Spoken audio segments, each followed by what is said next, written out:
Hi everyone, my name is Sean Cotter. I am the executive director for Wicked Queer, Boston's LGBTQ plus film festival. And I'm also an experimental filmmaker and the curator of this program of experimental shorts. Super happy to have all of our filmmakers here joining us, and really happy to be celebrating. This will be like our fifth in a row of experimental shorts.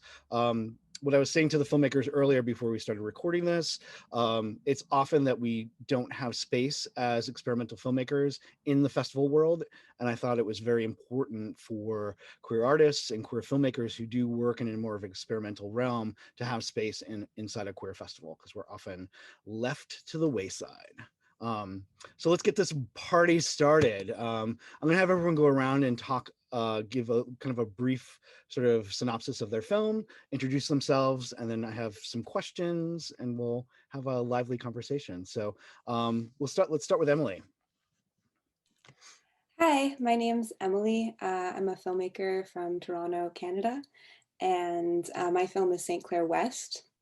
It's a 3-minute film shot on 16 millimeter film that kind of tries to explore love, loss, and the relationship that we have with our own memories. I really wanted to tap into that collective human and fragmented way that we try to remember things, and especially about our past relationships. And in doing that, I really wanted to champion the mundane, the out of focus, the kind of non-linear things that really come with memory, and ask myself what moments stick, what moments are fading, and how quickly, those types of questions. And yeah, does that answer? Okay. That's perfect. Okay. And thank you for having. I really love your film St. Clair West. It just was one of those things.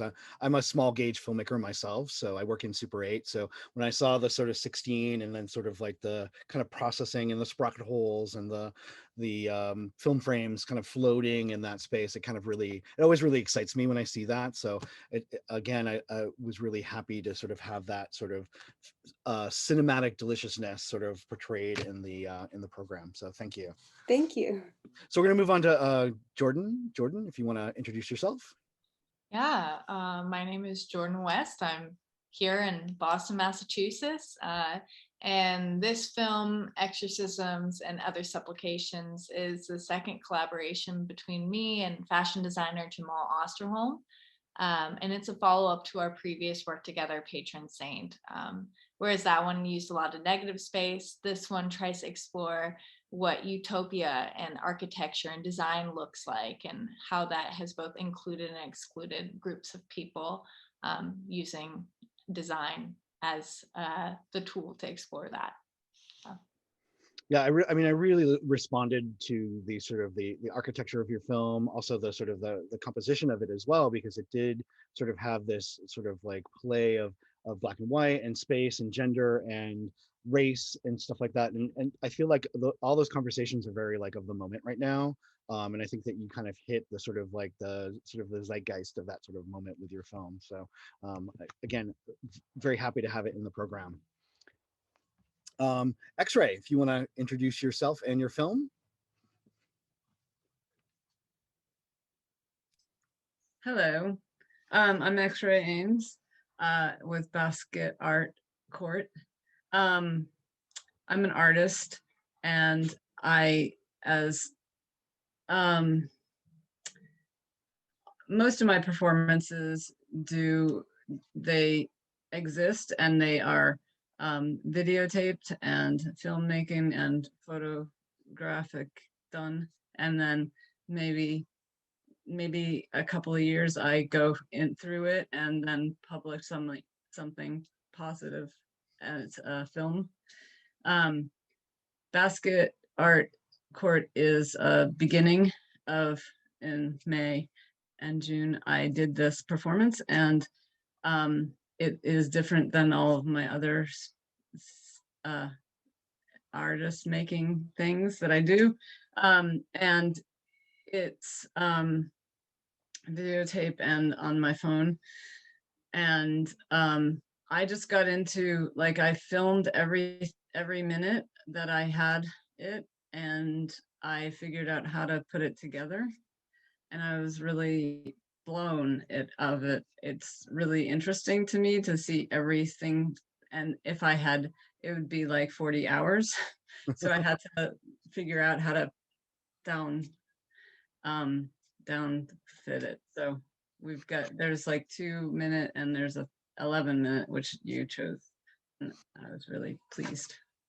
Yeah, because I mean, you showed me both of them, and I mean, I like the 3 minute one because it is such a sort of like a kind of a like a whisper of what you're sort of doing. But I like the a little bit longer one because I feel like it gave the breath to the sort of the art piece that you were sort of creating, and I think that performance often gets missed out in the sort of discussion of experimental film, and we do the experimental film community has its sort of roots in performance and performative art making. So I wanted to include your film sort of in this program because I felt like it fit.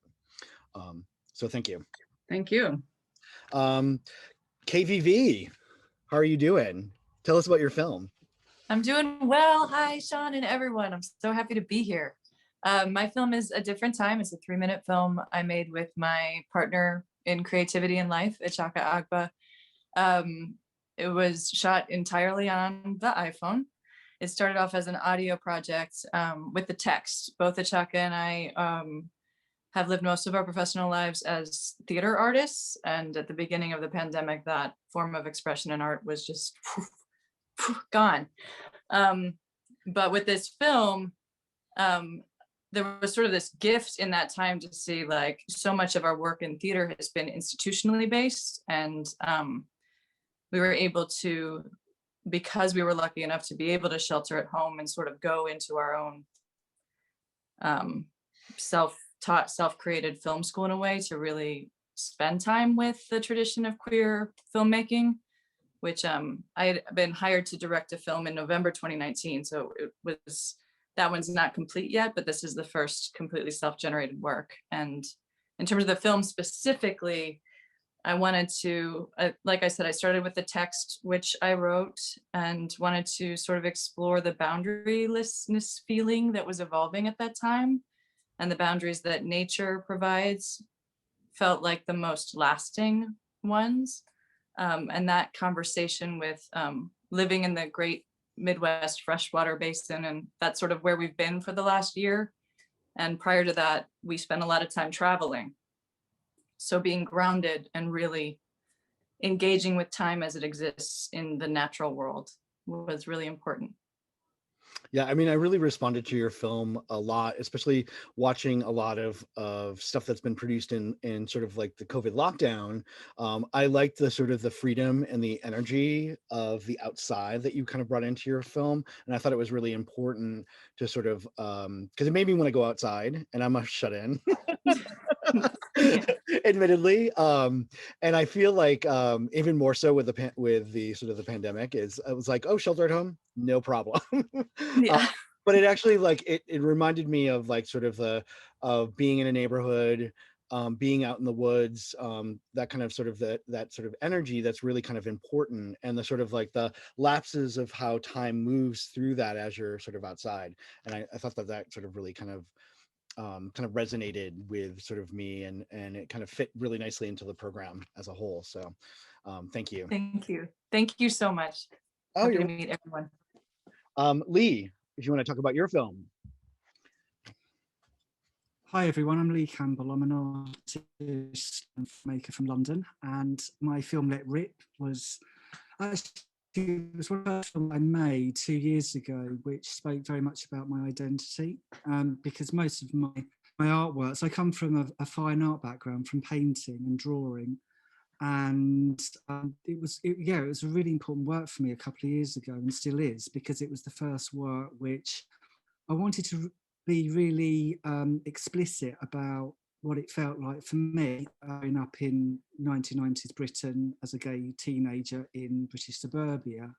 And the idea about seeing and looking at something, men, and I thought, I shouldn't be doing this. And I think one of the things in the film that most people really like about it is the humour, the kind of sort of absurdity that I was going through of these different really important moments in my life.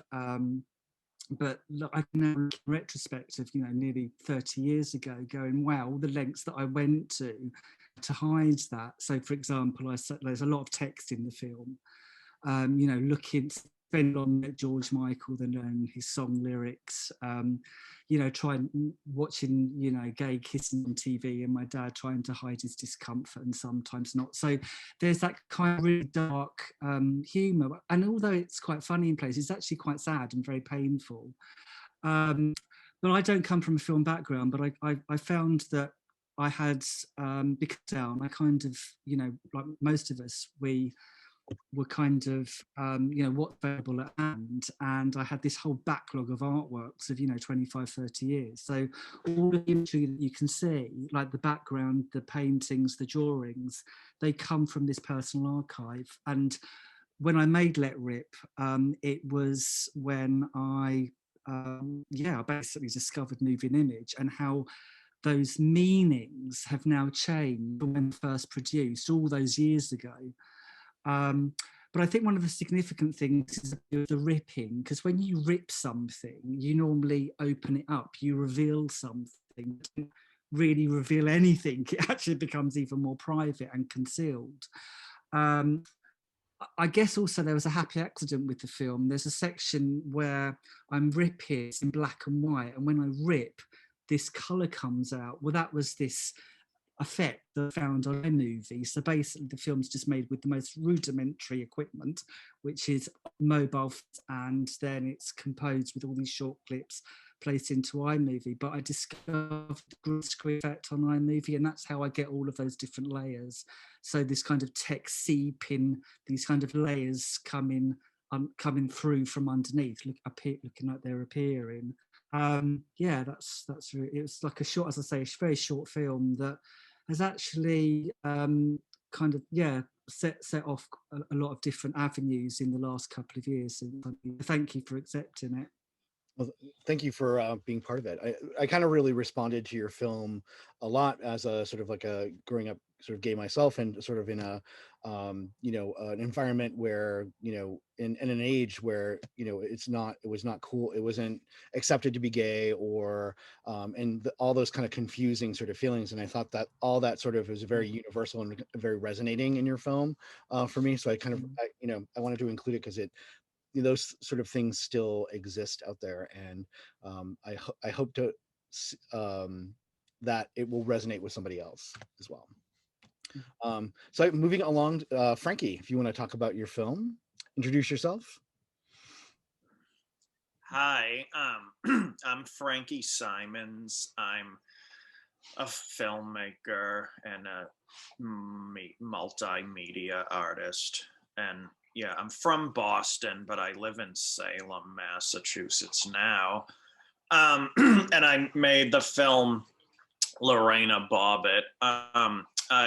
I guess I had the idea because I was reading just some like clickbait article about movie remakes, and I was reading specifically about the Gus Van Sant Psycho remake. I've never seen either Psycho, which, you know, is just more just like the concept, and I wanted to make a remake. And then I had an idea to make a remake of like a found footage film. And yeah, it just sort of, and I was watching this Amazon Prime series about Lorena Bobbitt, and I just had this idea to try to remake Rose Hobart. But so I took the exact soundtrack of Rose Hobart. I just completely just took it as is, and basically used the soundtrack to dictate, you know, how long the film would be, and except as the source footage I used. Rose Hobart was made with a film called East of Borneo, starring Rose Hobart, and I instead used this Amazon Prime documentary series and tinted it the same kind of shade of blue that Rose Hobart, which was a 16 millimeter film.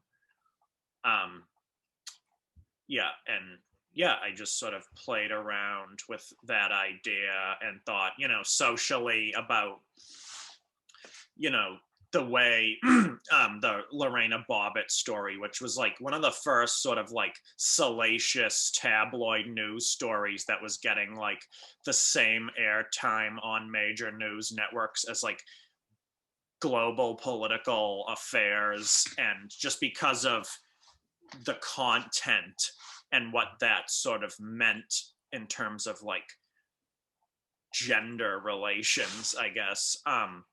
And also just as a trans person, I thought it was just sort of, you could think of it as a sort of metaphor for, not only trans people's struggles, but the sort of genital obsession that is in a lot of cases one of the main ways that trans people are oppressed is by this sort of outside observation and obsession with genitalia and like what genitalia could represent. And so yeah, that's basically it. Yeah, I mean, I'm responded really well because I'm a fan of Rose Hobart, and if any of you have not seen Rose Hobart, it does exist on YouTube, which is kind of amazing, in two parts. But it is an amazing for like an experimental found footage film because it does sort of celebrate this Rose Hobart as the sort of star, and she had sort of a really tragic career in Hollywood, as did Lorena Bobbitt, which is kind of interesting that you sort of bring it back to that. And I would agree with you. Like it really kind of just sitting there and watching it kind of like really kind of brought your sort of concept of this sort of space where she existed and sort of became this sort of object of ridicule in the media. And it was strange that Joey Buttafuoco, who got his dick cut off. Oh no, it was John Wayne Bobbitt got his dick. Oh, sorry. Joey Buttafuoco is the one whose 16-year-old girlfriend shot his girlfriend. Thank you. Sorry, No. Thank you. That's perfect. If it's trashy, I'm there. So John Wayne Bobbitt then became this sort of victim in society, whereas like he was an abuser, and her discussion of her sort of abuse and her sort of experience that sort of brought her up to cutting his dick off was sort of swept under the carpet because it was like, obviously he was the victim because he was the man. And it's kind of a sad story, and I'm glad that Frankie, that you're sort of shining a light on it again, because it's an interesting sort of like juxtaposition with sort of like a trans versus cis sort of narrative, and I appreciate that. Roberta, if you want to introduce your film. Hey. Hi. Hi there. Good to be here. Cuiravá, Niheri Walakohu Roberto Fetal. Hi, my name is Rob Fatal. I'm calling you from beautiful Alone land, Oakland, California, up in Northern California. I am a mestizo Chicano person. I come from the Ute and Raramuri people, and also I'm of Spanish ancestry as well.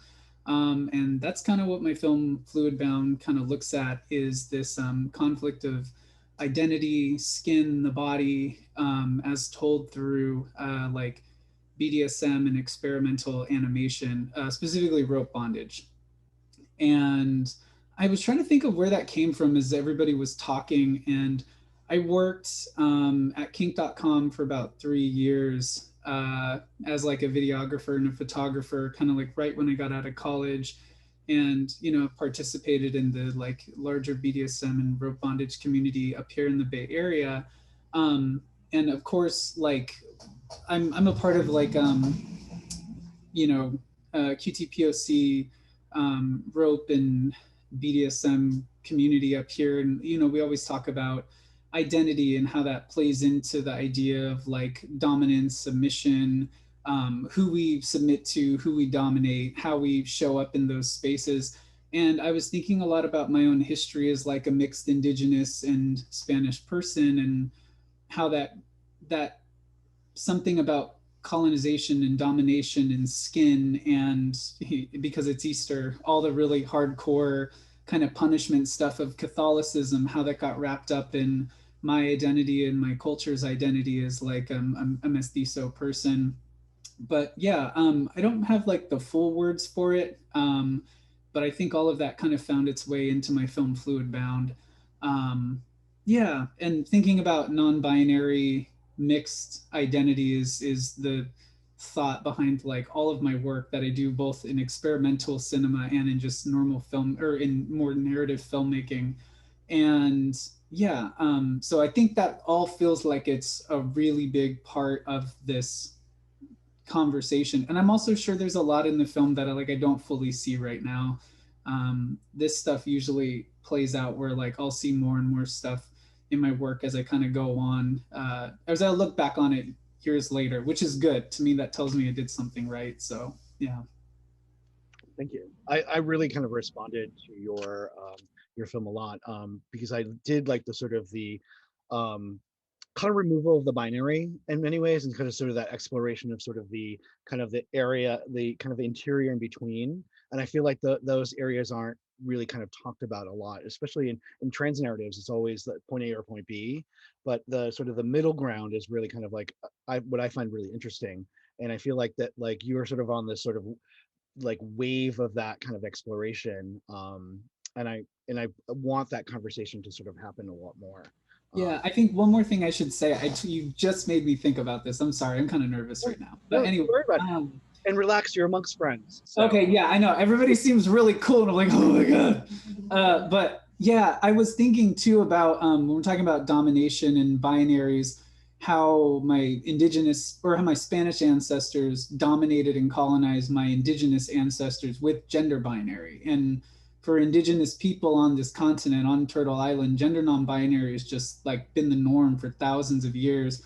So this idea of picking a gender or being assigned a gender like male or female is actually something that's a product of colonization on this continent, and that both of the gender reinforcing and being the colonized like victim of this gender binary is in my blood, and it's how I was created, and it leads to a lot of complicated conversations about like who you are as a person, especially as a gender fluid person myself, and a mixed indigenous and Spanish person. So yeah, I wanted to add that. Nice. And we're actually, well, that's one of my questions, is sort of to talk about identity and sort of representation, too. But I also want us to talk to Kim and meet Kim, with her lovely film Exit Strategy, saving the exit strategy for last. Thanks. Hi, my name is Kim, and I'm based out of Central New York. And yeah, my film is Exit Strategy 5. It's the last in a series that I've been making about trauma recovery. And yeah, I started the films after a head injury in my early 20s. I used to be a dancer and then got really hurt while performing, and found myself pretty disabled, unable to work and make art and do anything kind of. And in that process decided to pick up filmmaking because working at the computer felt really safe at the time. And yeah, I started realizing like after all my like diagnostics cleared up and all the like Western medicine, was telling me that there's nothing wrong anymore and everything is healed. But I was still had a lot of chronic pain and just like an inability to kind of like function, and started wondering if my trauma history and like repressed memories were keeping me sick. And so decided to like have this experiment of exit strategies to see if by like releasing emotional trauma and memories and repression, if that would somehow lead to my physical health improving and would, yeah, just help my healing process. So yeah, this is the last film and has kind of led to this like emotional, physical, like sexual awakening in my life, in like all areas of my life, kind of, and really rethinking my identity and who I am and how I got to be who I am and who I want to be without like trauma defining my life. That's great, and that sort of kind of leads me into the my question about identity, and I feel like the link in this program a lot is sort of the themes of identity. So I don't know if Kim, if you want to maybe kind of unpack it a little bit more to kind of lead it off, and then we can kind of turn it to the whole panel. Yeah. I mean, it's good to be in a lot of company with recovering Catholics here, because that was the main theme of this work, kind of like how I got started with this like Catholic hymn. And then I've been journaling since I was like 6 or 7 years old, and kind of like had this task of going through my journals and like finding all the different like times I said fuck, like over the last 30 25 years of my life, and just like thinking about the relationship between like how repressed I was growing up female and growing up like with all those constraints of Catholicism and heteronormativity like on my life, and how I never felt like I was able to become who I am, and like was having the family and social cultural like structure, white patriarchal structure, like define my life for me, until this head injury just totally knocked the shit out of me, and I really had to like evaluate who I was, and why I was having so many problems with my life, kind of. So in a way it feels like almost, yeah, like an awakening about not only like my identity in my life, but about like the culture that I grew up in. And also, yeah, like a part of it for me was also realizing like not only like how silenced and depressed I was, but how I inherited that from my mom, and how she inherited that from her mom, like these like Italian Americans, and like the intergenerational trauma, and how difficult it is for me to speak up and speak my truth and like be empowered, and how I look at my mom and like that she doesn't do that either. And so kind of like recognizing like what it means to be empowered in who I want to be, and not let my intergenerational trauma kind of like define that. Yeah, I thought that there was a really kind of like beautiful sort of like conversation you were sort of having about that sort of like that connection between generations, sort of like, and all that sort of trauma being passed along almost by a umbilical cord in many ways. And I really kind of appreciated that kind of conversation being brought up, because I don't think that a lot of that we kind of hold family near and dear, but I don't think that we necessarily unpack sometimes the sort of difficulty in that sort of emotional unavailability, and that sort of that trauma that sometimes that holding that family so close kind of gives us. I do appreciate sort of you kind of like unpacking it a little bit more in your film, and I wanted to end the program with your film too, because I thought that it was like it was such a sort of like a final moment, that your last scene, that I just really responded to it. And I want to say that I'm really interested to see your other pieces of the exit strategy. Thanks. Yeah, thanks. Yeah, the last scene, yeah, if you haven't seen it yet, I just kind of like, I have this moment of where I'm looking at the camera and I'm like committing to dragging around my body, like whether it heals or not, so kind of like this commitment to my healing, whether or not I see even like physical progress, like there's kind of this like outside an organized religion and faith, like I have to find faith in myself that like I'm gonna be okay, whether or not I like see progress, whatever that means. Yeah. X-ray, maybe if you want to kind of talk about sort of like the kind of identity and the word dragging, sort of just kind of like, because you're dragging the sort of the tires throughout the sort of the basketball courts. So Yeah. I have something to react to each filmmaker. It's amazing. I mean, like all the past of my art is BDSM, kink. And Kim, your film at the end, I was like so in love with this, and especially like I had a stroke a bunch of years ago, and so everything is very fucked up in my brain.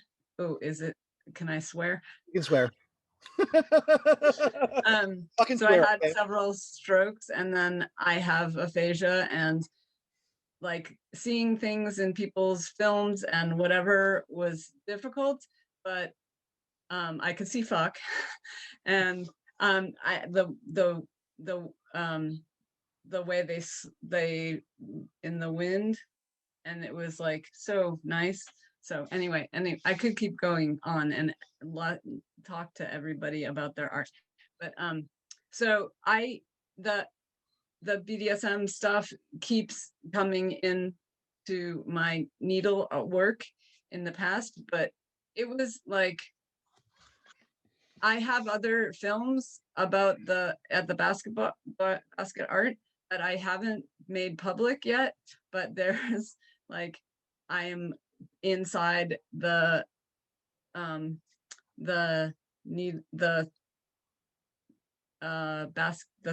the string, or it's hard to whatever that big basket, yeah maybe? like it I get rolled up inside it, and but it was so everything, like it was all I could do was to be there the whole time and like lift it, and it was from a dream. Like I had this dream, and I was falling asleep, and I was like, I have to remember this, and I drew it the next day, and then I was like, I'm gonna see if what's going up onto down there at the basketball court.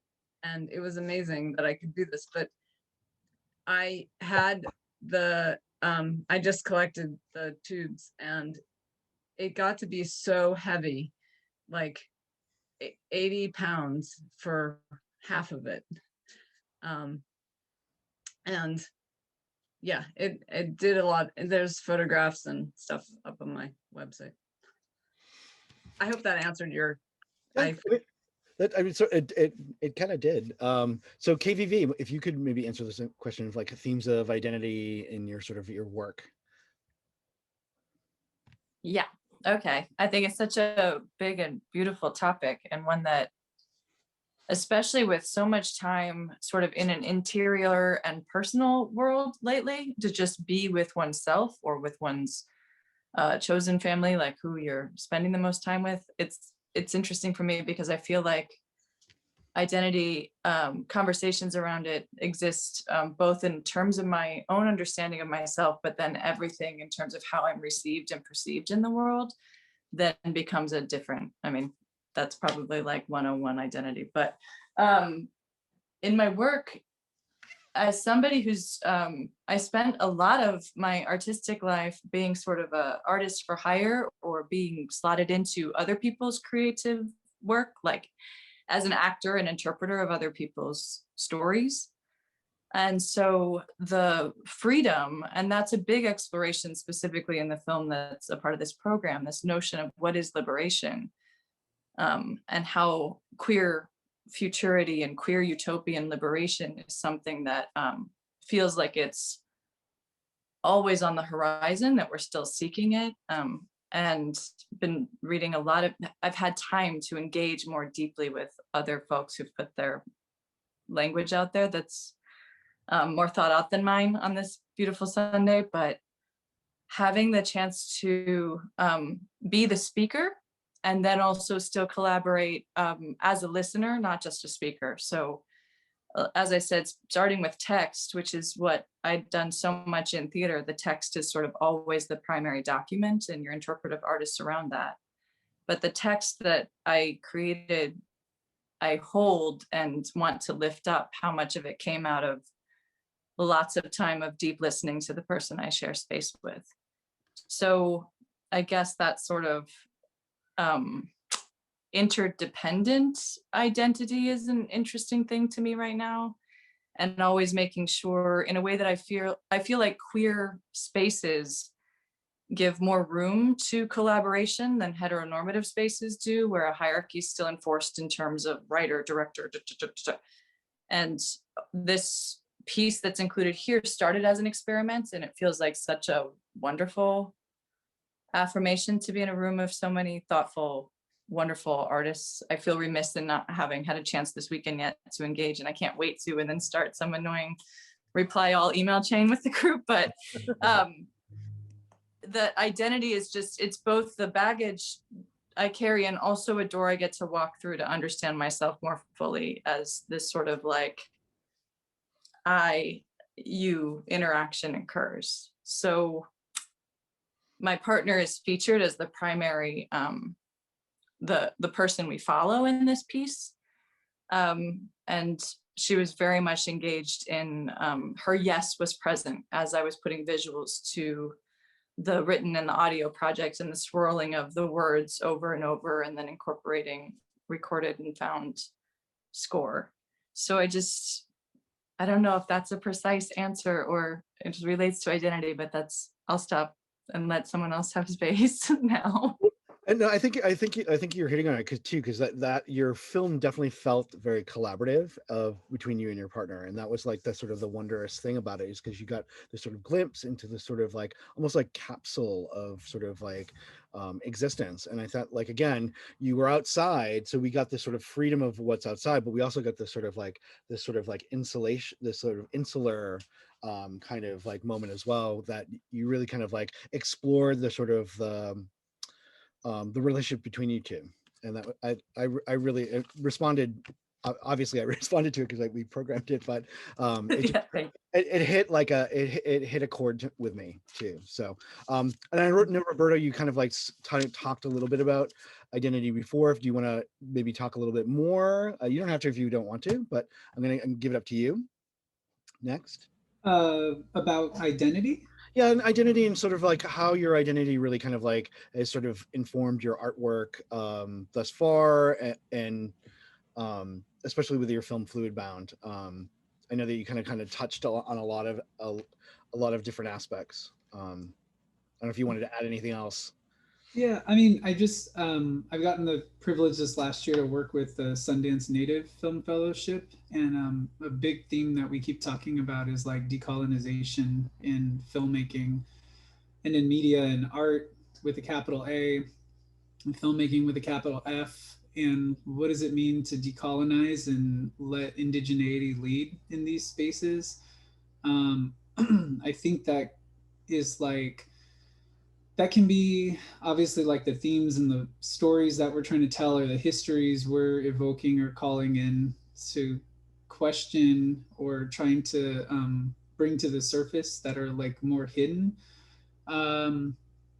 And I don't know. So for me, my identity is, because I'm a mixed person. I'm not fully Spanish. I'm not fully indigenous, and that mixture gets expressed through like being Mexicano or being Chicano, and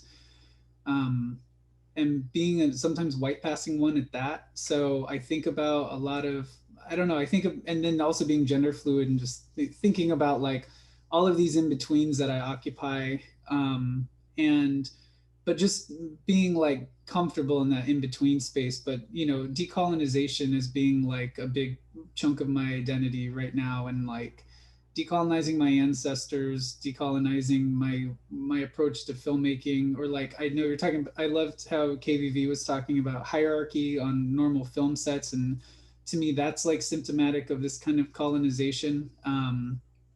And thinking about like abusive Hollywood directors, thinking about abusive like male cis straight Hollywood directors, and how that's gotten a pass for so long, and how capitalism rewards that kind of behavior. And like thinking about, as and in the art world too, like 100% in the art world as well, and thinking about how decolonization and identity is so much about like power, and how we play with it and share it and acknowledge it and treat it responsibly. And I mean, it's funny, the more I'm rambling about this, the more it makes sense that I was like, in my film, I saw these like two this skin separating from itself and then tying itself up and playing with itself in bondage and like having this power dynamic conversation thing. And I don't know, I guess so. Just circling back, I would say if how identity comes into play is just like I'm thinking about decolonization all the time.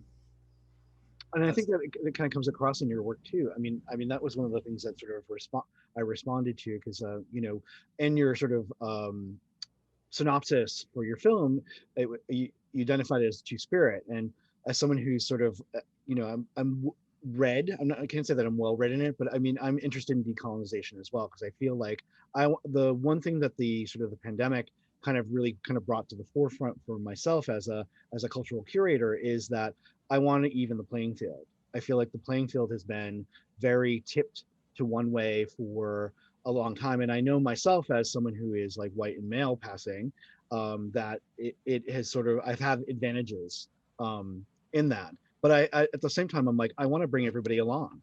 I want to bring everyone, like I said, the table and the conversation is much more interesting if everyone is involved. So that's sort of like a really kind of like a key sort of thing for me as a curator to sort of like I want to hear all the voices, and I I encourage everyone to kind of really explore that, and I hope that more indigenous folks make films. Like I want to hear those stories because I feel like they're a benefit to us all to sort of get to the next place. That is that place of sort of like the playing field is a lot more even.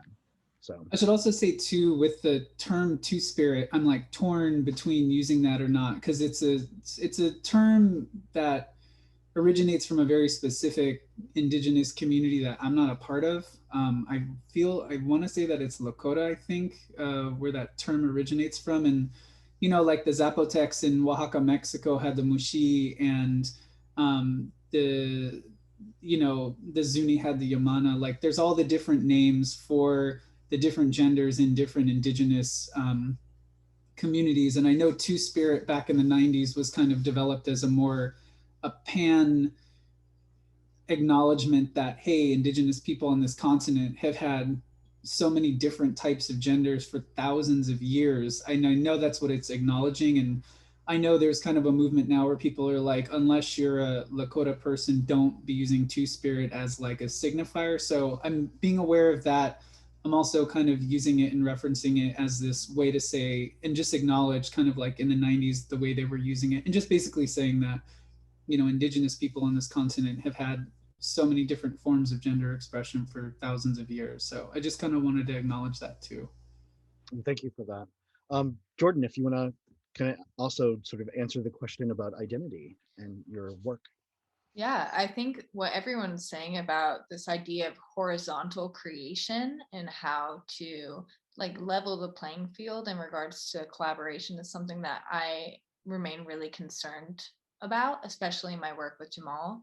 I'm not always working with people who I have a shared identity with. Our queerness is really the overlap in which we're able to explore and build, but using garment and building scenarios is really what I try to do with Jamal is how can we build this set? Now can we like this set so that people can embody these garments in a way that feels most natural and authentic to themselves. So I, especially when I'm working outside of my identity, that's something I'm really concerned with is how do I light this for the most mobility possible, or how do I introduce this certain level of parameters into this performance, and then we just hit record. So it's a hugely collaborative process. We end up with way too much footage, and then we have to go through and sit with it and sort it in post-production, in which Jamal will look at various cuts with me as well. But that's something that we're constantly in dialogue with. And he is a huge fan of Nicki Minaj. And I'm pretty sure that that's where he was like, there's going to be an exorcism. Shows me this Nicki Minaj performance with an exorcism. But we wanted to take that though into an environment as we're discussing like faith systems and the role they've played in colonial America. That's something that he was really concerned with. And so we started looking at utopian sort of architecture in different cathedrals and chapels and this white oppressive space. And how do we, and I was like, oh, it's we're going to build this arena with all these sort of Ronchamp chapel windows in it, in sand. And we have the wonderful star of our film, Homo Center, did the makeup for the cast as well. So it's really like, what does embodied and performance look like when there's sort of this horizontal discussion of, what does this garment feel like to you? How can you occupy this space? Also, don't move too far to the left because I can't see you anymore. But here are the parameters of your performance, and let's exist and try to investigate what that looks like on film. Yeah. Thank you for that. Emily, maybe if you want to kind of chime in. Sure. Yeah, I don't think I've really looked at my film through a lens of identity. Weirdly enough, I think everyone here is super articulate and gave me a lot to think about. It's about a relationship I had before I had actually fully came out, and I was really fixated on documenting the kind of visceral feelings and stuff when I made it, after the fact, obviously.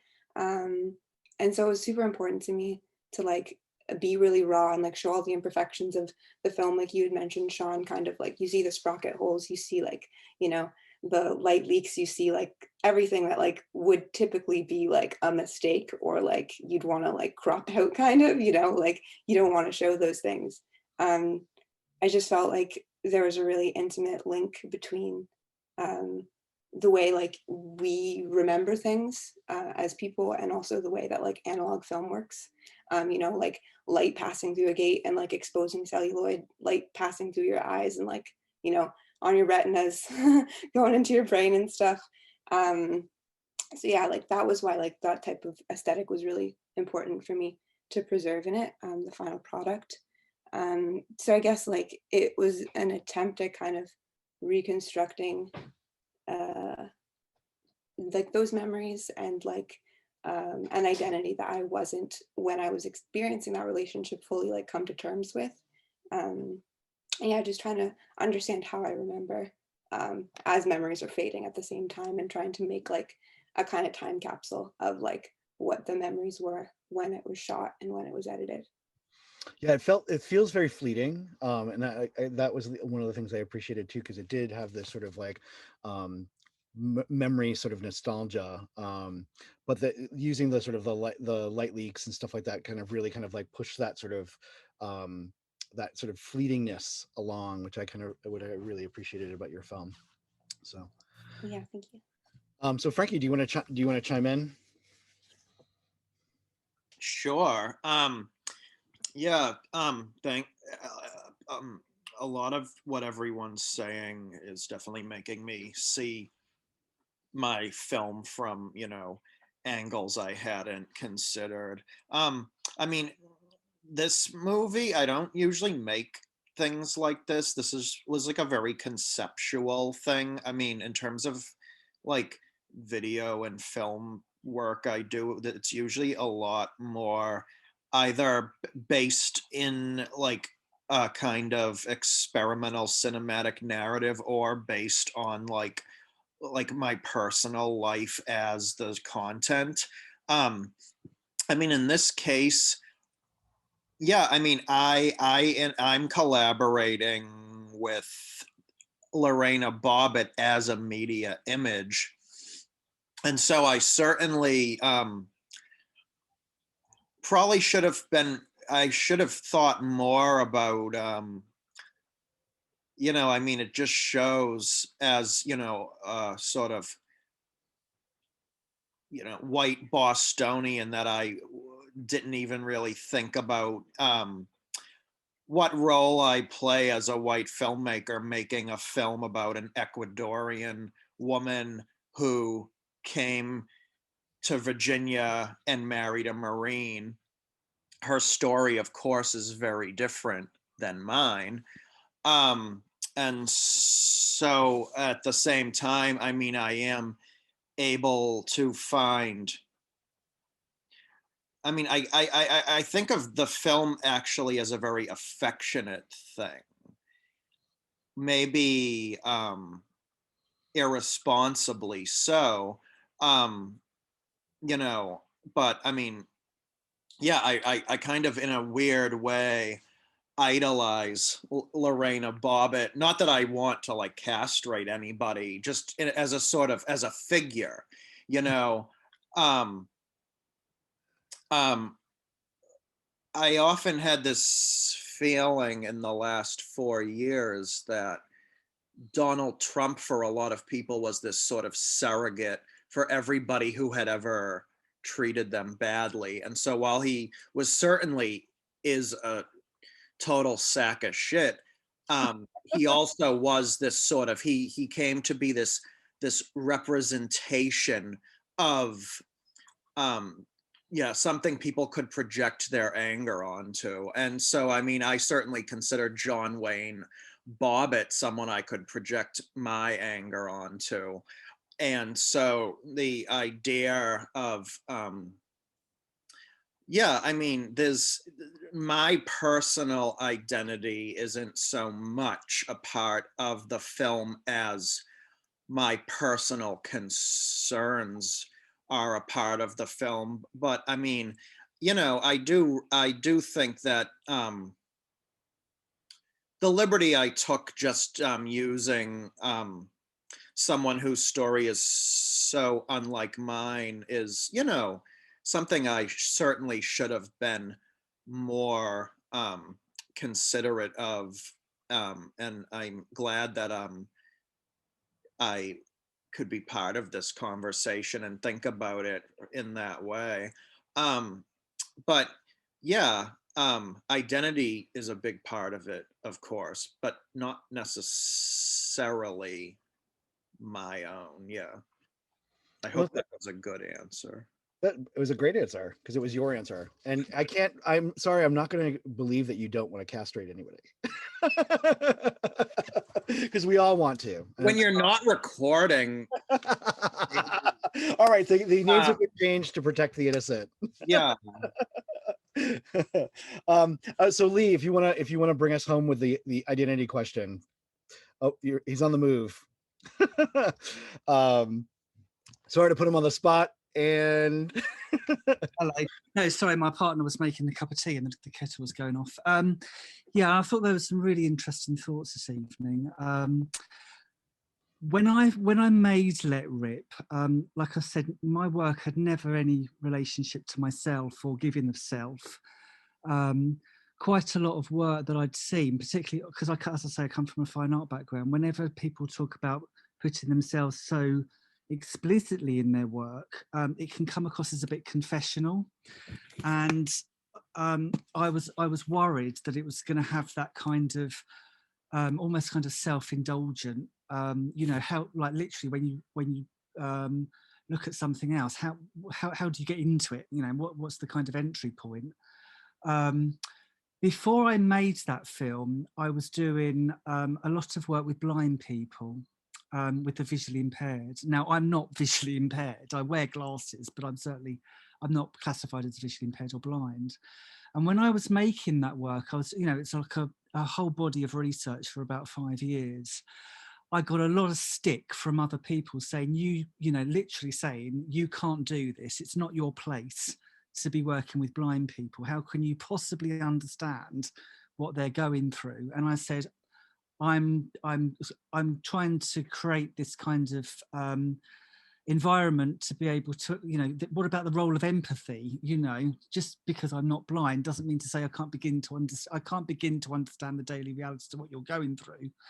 But I got a lot of stick from it. And so this idea of working with the other and the kind of ethics around that was really, really tough to kind of negotiate around, and the kind of ethics of representation.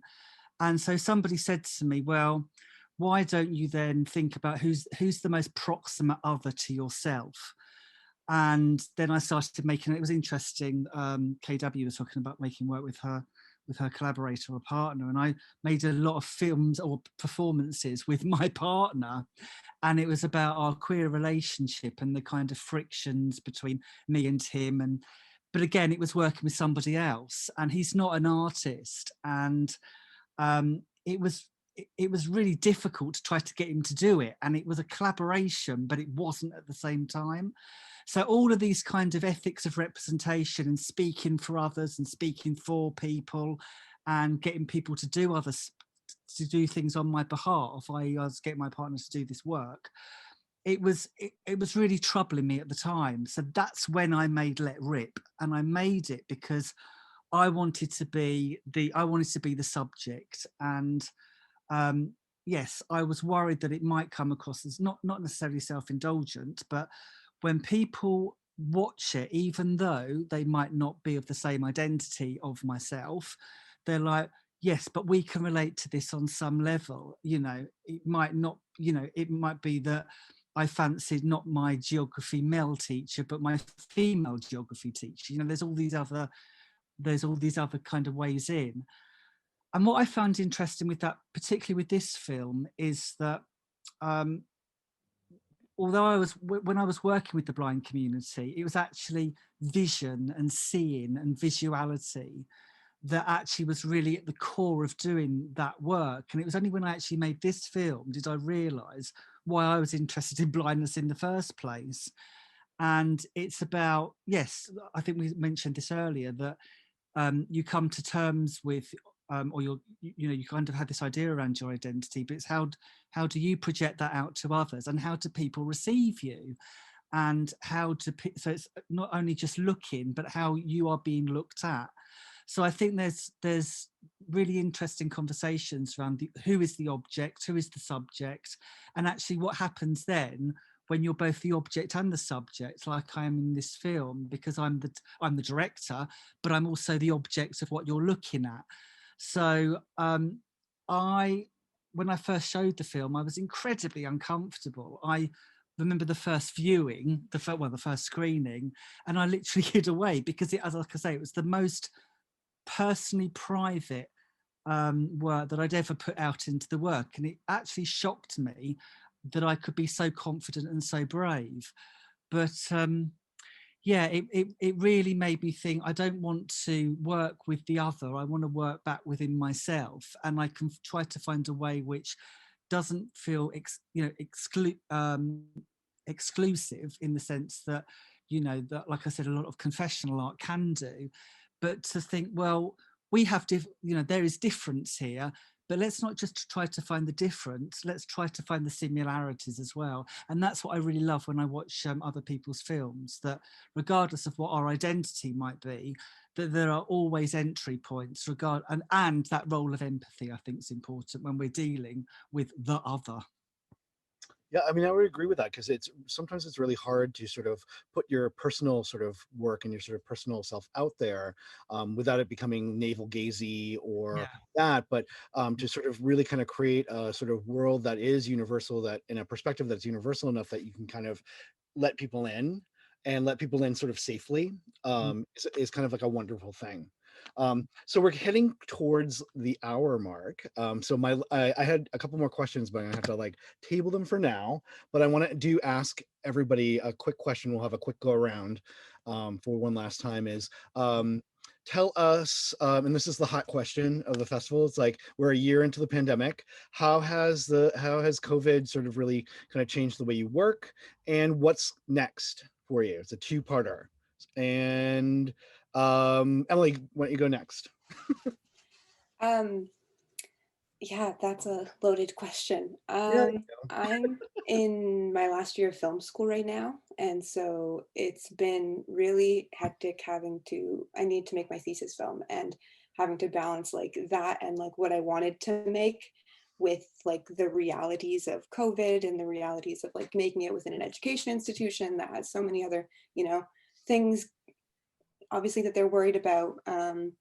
So it's been a weird year, but I think there's also been opportunities that I don't think I would have had otherwise. Like I had access to some like grants that I don't think I would have been able to access. Like, there's some positives and some negatives. I'm pix locking today on my thesis film later tonight. So that's what's next for me. It's a queer coming of age story set in 1969 Montreal. It's a narrative, Nice. and it's based on some personal stuff as well as stuff with my dad. So it's like kind of an intergenerational thing I wanted to explore. And who knows, maybe it'll be at Wicked Queer next year. Send that along to me. Jordan, if you want to like jump in and tell me how COVID's affected and what's next. Yeah, this year was shit. What a terrible fucking year. What a terrible year.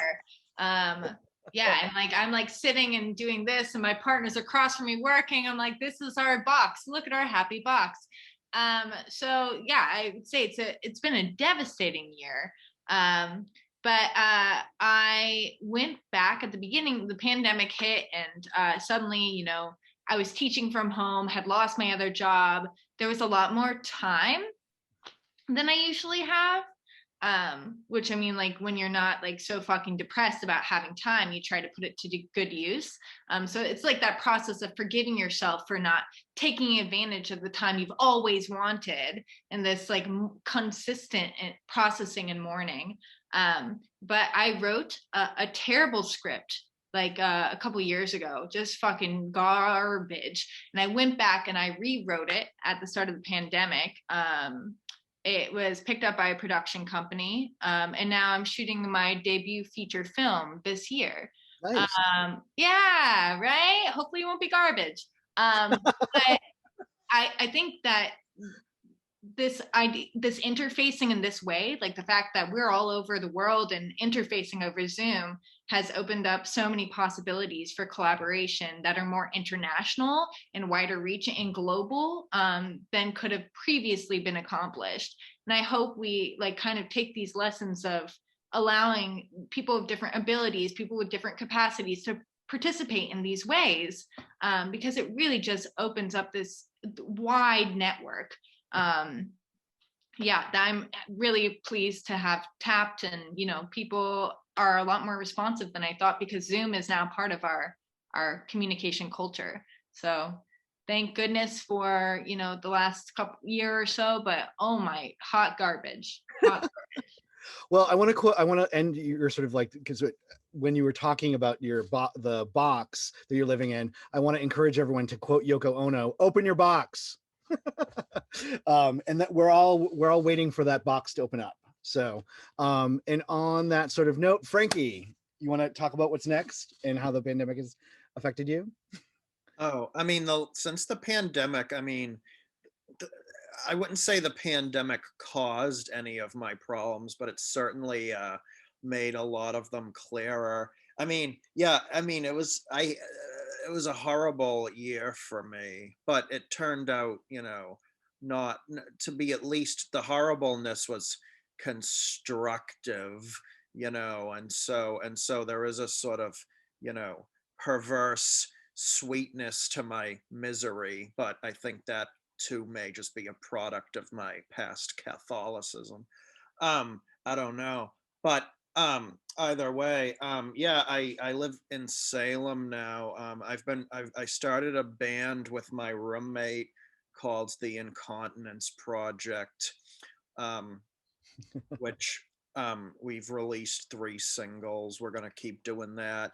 I joined the Boston Hassle team as one of their arts and culture editors. So I've been trying, and if anyone ever has any, if they want to, yeah, if they have any interest in using that as a platform, or if they want to write, or they have things that they want written about, please get in touch with me, because I'm trying to, you know, make that as democratic a platform as possible. Yeah, and that I'm just kind of trying to, you know, yeah, just keep my chin up. That's all you can really do. I mean, again, it's we're sort of all in the same situation where this has been really such a hard year for everyone. But I feel the same. It's like it shook me to my core, but it also made me think about all the things that I have going on, and also what am I good at? You know, I'm still unemployed, which is kind of weird being an executive director for a film festival, which is all volunteer. But I'm like, this is my 5th virtual festival that I've thrown in the past year, and it's kind of like, this is what I want to do. So I want to build platforms that people can kind of broadcast their films and have space to have these conversations and share their sort of artwork. Roberto, what's next for you? So I, teach in addition to make movies. So I kind of am the only film teacher in the department at the college I teach at. So that's a big, that's a big weight. And we work with a lot of like historically underserved communities. Like it's been really tough in the pandemic watching so many students just like fall off because they don't have internet access. They're, have lost family members during COVID, all this stuff. So my work as a teacher is like a lot of my time trying to just basically, how do you like get the students to jump those equity gaps to make sure that they're able to learn and like continue with their education. And I don't know, and just thinking about how this has benefited other folks, like a lot of my students with disabilities actually prefer, learning online, and how we keep that going post pandemic, or whatever that word means. But I don't know, on an art level, yeah, so that's how the pandemic's been affecting me as a teacher, and then also how I've been, like what I'm trying to think of next after that. In terms of like filmmaking and art, I was working. What am I talking about? I wrote a short script, like I think a week before we went into lockdown in the Bay Area, and then I got selected for the Sundance Indigenous Fellowship, and I know, I'm so excited. Thanks, Jordan. I know, I'm so excited about that, but it's supposed to be like we were supposed to go to this really beautiful retreat in New Mexico and like be with Indigenous filmmakers, be in community, be in ceremony there. And none of that happened. It was all virtual, which was really tough, but I ended up writing this really wonderful, timely script about, sci-fi indigeneity and uploading your consciousness when your body feels like it's in too much pain, and how this person's reconsidering this, option of this. It's essentially like this digital suicide, and their best friends trying to convince them to stay and fight and be resilient. And yeah, and so we're finally going into pre-production for that, finally. And so I think we're actually going to be able to film in like February 2022. So fingers crossed, and it's wonderful. It's like a mostly Indigenous cast and crew, and I'm just so excited for this conversation and to just like be in community on set and do like Indigenous digital storytelling with my familia. So it'll be really beautiful. Fingers crossed. I can't wait to see it because it sounds like amazing. I'm really excited. I can't wait to share it with all of you. Hopefully, hopefully we all stay. Please do. KBB, how about you? Hi. Hi. This is so good. Every time there's a chance to, be present in radically queer space, it just is expansive, and I'm so grateful for that. I want to sort of echo Jordan's, hopefully it's not garbage, with the wish for the future. Achaka and I are working on a anthology collection series called Where Could We Go? A Map of Finding Home. And it's a 6-part series as we have imagined it. We're deep into post-production on the first segment, which I'm really proud of and excited about. And just really through all the sort of loss and disorientation and recognizing the different, like the expanse of being able to be in space with people all over, and also the loss of actually being able to share breath and exchange physical energy, and looking forward to when that'll be possible, and really, I guess, just resisting scarcity models every chance I get, because I feel like all of us have a potential portal we can enter through queer space of acknowledging the decolonization of ourselves and our environments is so vital to whatever possible utopian future we can be a part of dreaming, and just how lucky we are to encounter others on that same path. Because I feel like the numbers through so many different means, like voting or whatever is reflected back from this year, there's just not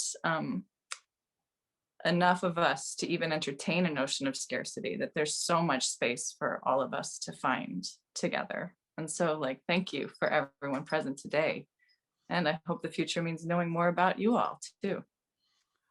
I love this sentiment, and I love actually this conversation about utopias as well, because that's something that I want to explore as a sort of a curator, to kind of create that sort of that space and look to the future, because I I don't know, I want queer utopias for everybody.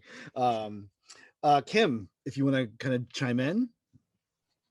Yeah. Since so I had moved out to Central New York for like a teaching position, and then COVID happened, and I had been living in Milwaukee for like 10 years before that, and decided to like come back since I was teaching online and have a community here, and ended up meeting my partner in August, which was like really surprising and like strange, um and they're gonna follow me back out to Central New York when I go back this summer. And so yeah, I'm like able to teach online, which yeah, a couple of people have said that thinking about disability, it's been like amazing for me to be able to teach online. And so yeah, it's like controversial opinion, but this has been kind of good for my life. The last year, things have really been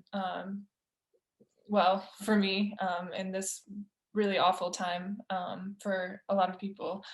And yeah, what I'm working on now. Some of my partners, an anthropologist, an archaeologist who looks at death. And so we're like collaborating on a film now about, yeah, like in terms of thinking about utopias, like last night we were having a really long conversation about like what our myth would be, and like if myths always have to exist in the past, or if our myth for our life, our queer love, like could exist in the future, and like what that would look like. And so I don't know, like I'm just like, we're shooting a lot, and I'm just like recording a lot of conversations and like kind of random moments. And I'm hoping that, this piecemeal way of like working will eventually turn into some type of hybrid nonfiction work about love and resilience, and like what it means to work with queerness in relationship to like disability, and also in relationship to our sexualities. So yeah. It sounds amazing, and I'm looking forward to hearing those myths being told. Yeah. In many ways. Lee, you want to quick jump in, and then we'll follow. Like like him, I've actually found I found this whole period actually extremely creative. I've been in a lot of film festivals, and a lot of them have been in America, so I've had to be up at like 2 a.m. for a, I've tried to find out what's the latest that I can actually stay up to be part of a Q&A. So I'm quite pleased at this one. It's quite late in London at the moment. It's like 10:30, but I think the latest one I did was about 3:30 in the morning, and I was slowly falling asleep. Yeah, I mean, I was listening to what Roberto was saying. I also teach as well, and having to like teach online, oh God, I mean, it's so difficult. But I found it really creative, because I think it's there's a French term called bricolage, which means that you use what's at hand, and I think that we've all become very resourceful in terms of, we know that, it's so sad for me because I'm part of this brilliant film festival, and I've been to Boston. I told you this, Sean, and I would love to come to see it. But like you said, the possibilities for collaboration and international collaboration has just completely gone mental because of Zoom.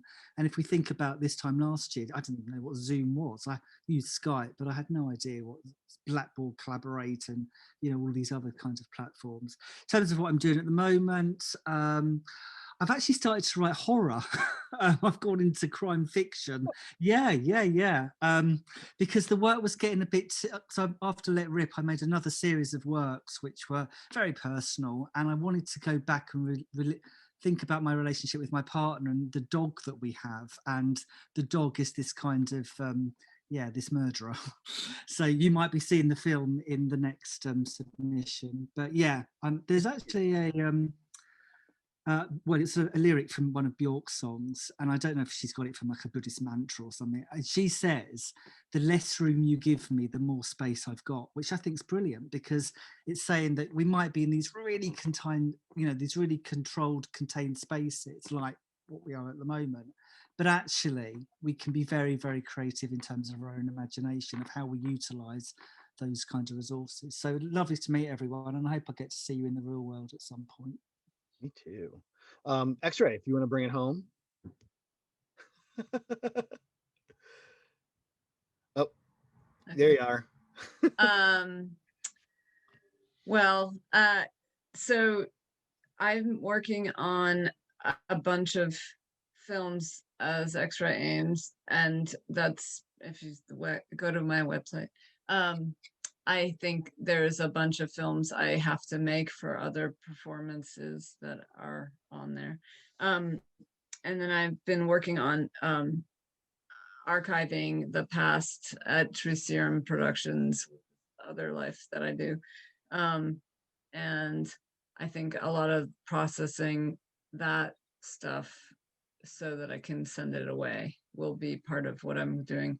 And I have like this bad feelings about things in this year, and it's like, and also it's been fine. Like I'm doing stuff that on my own. So it's been funny. Like I don't see everybody at night because all of my life I've been like, I wasn't in, I would be at home doing work, and then at 6 o'clock I would go for dinner and then go concerts or something. So I'm doing all this stuff the same, but I then come home for, and at night, nothing. So I don't know. I will look forward to seeing